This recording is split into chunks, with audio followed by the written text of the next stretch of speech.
America Afghanistan से अपने सभी सैनिकों को वापस बुलाने का ऐलान पूरा कर दिया। भारतीय समय के मुताबिक देर रात करीब 1 बजे काबुल एयरपोर्ट से आखिरी अमेरिकी विमान ने उड़ान भरी।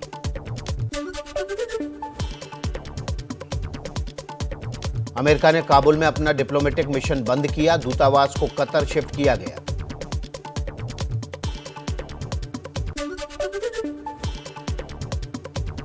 अफगानिस्तान से अमेरिकी सेना की वापसी पर राष्ट्रपति जो बाइडेन का बयान। कहा, सेना के अधिकारियों की सलाह पर सैन्य अभियान खत्म कर दिया गया है।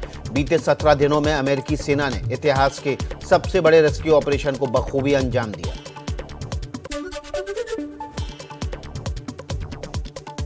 अफगानिस्तान से रेस्क्यू पर अमेरिका का बड़ा बयान। अमेरिका ने कड़े शब्दों में कहा, जो अमेरिकी अफगानिस्तान से निकलना चाहते हैं उनके लिए कोई डेडलाइन नहीं है। अन्य देशों के रेस्क्यू ऑपरेशन में भी मदद करेगा अमेरिका।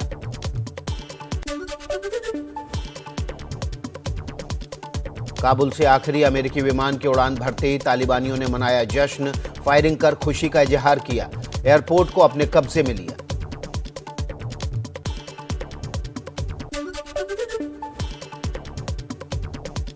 पंजाब यूनिवर्सिटी के कार्यक्रम में रक्षा मंत्री राजनाथ सिंह का बड़ा बयान।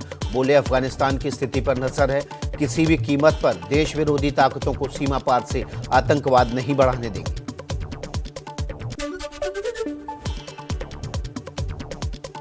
अफगानिस्तान में फंसे भारतीयों को लेकर सरकार के हवाले से खबर। भारतीयों को सुरक्षित निकालने के लिए काबुल एयरपोर्ट पर कमर्शियल ऑपरेशन बहाल होने का इंतजार किया जाएगा। अफगानिस्तान में अभी 15 से 20 भारतीय फंसे हुए।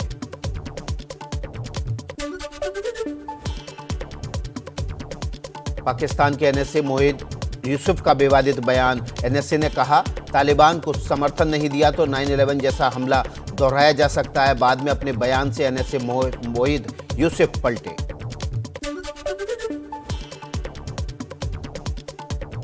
आईएसआईएस से जुड़े संगठन ने काबुल एयरपोर्ट के पास रॉकेट से हमले की जिम्मेदारी ली। कहा, हवाई अड्डे पर कम से कम 6 रॉकेट दागे थे।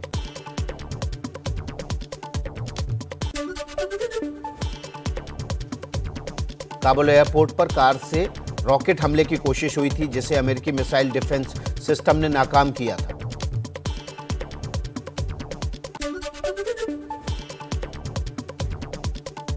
तालिबान के प्रवक्ता जबीहुल्लाह मुजाहिद का दावा, आईएसआईएस के हमलों पर लगाम लगेगी। उम्मीद है विदेशी ताकतों के अफगानिस्तान छोड़ने के बाद वो खत्म हो जाएंगे।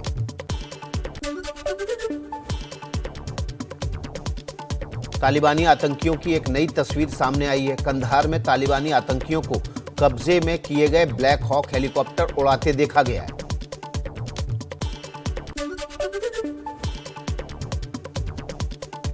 तालिबान के लाख भरोसे के बाद भी अफगानिस्तान में दहशत। करीब 150 अफगान पत्रकारों ने खुला खत लिखकर दुनिया से मदद मांगी। पत्रकारों ने अपने और अपने परिवार की सुरक्षा के लिए दुनिया से गुहार लगाई।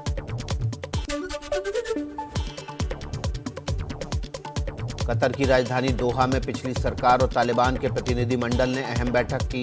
अफगानिस्तान में नई सरकार के गठन को लेकर चर्चा हुई।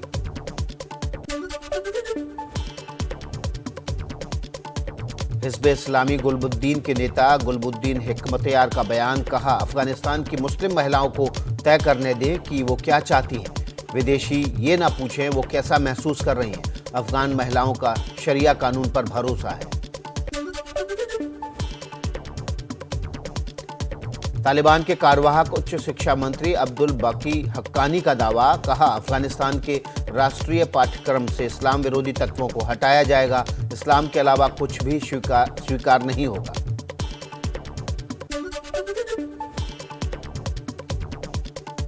अपनी छवि सुधारने की कोशिश कर रहे तालिबान का दो टूक बयान। कहा, अफगानिस्तान को अपने झगड़े में न घसीटे भारत और पाकिस्तान। तालिबान सभी देशों से मित्रता का रिश्ता कायम करना चाहता है।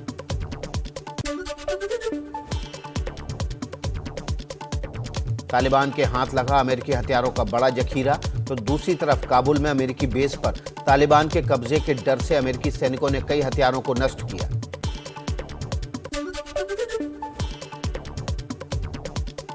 पाकिस्तान के पूर्व कप्तान शाहिद अफरीदी ने तालिबान का समर्थन किया।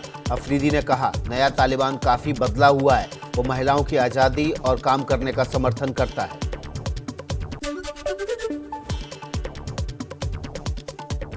तालिबान ने अमेरिका के समर्थक धर्मगुरु मौलवी मोहम्मद सरदार जादरान को गिरफ्तार किया। अफगानिस्तान में धार्मिक विद्वानों की राष्ट्रीय परिषद के प्रमुख हैं। तालिबान ने ये तस्वीर भी जारी की है।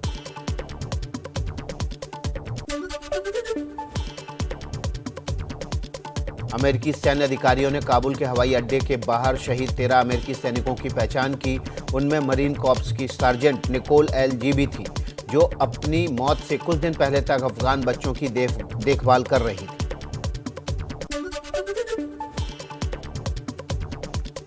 संयुक्त राष्ट्र सुरक्षा परिषद की बैठक में तालिबान को दुनिया के देशों का साफ संदेश, किसी दूसरे देश के खिलाफ आतंकी फसल को अपनी जमीन पर जगह ना दे तालिबान।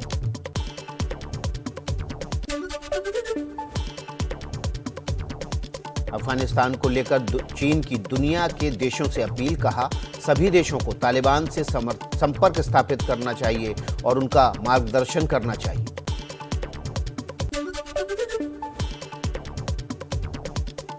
अमेरिका के ह्यूस्टन में पाकिस्तानी काउंसुलेट के बाहर प्रदर्शनकारियों ने अफगानिस्तान संकट के लिए पाकिस्तान को जिम्मेदार ठहराया, पाकिस्तान पर प्रतिबंध लगाने की मांग की।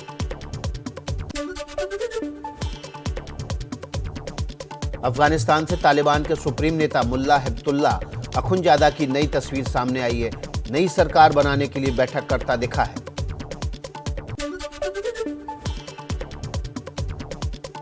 अल-कायदा का टॉप कमांडर अमीन उल हक 40 साल बाद वापस लौटा। अफगानिस्तान तालिबान के कब्जे के बाद नांगरहार के तोरा बोरा के इलाके में लौटा। ओसामा बिन लादेन का सुरक्षा प्रभारी था अमीन।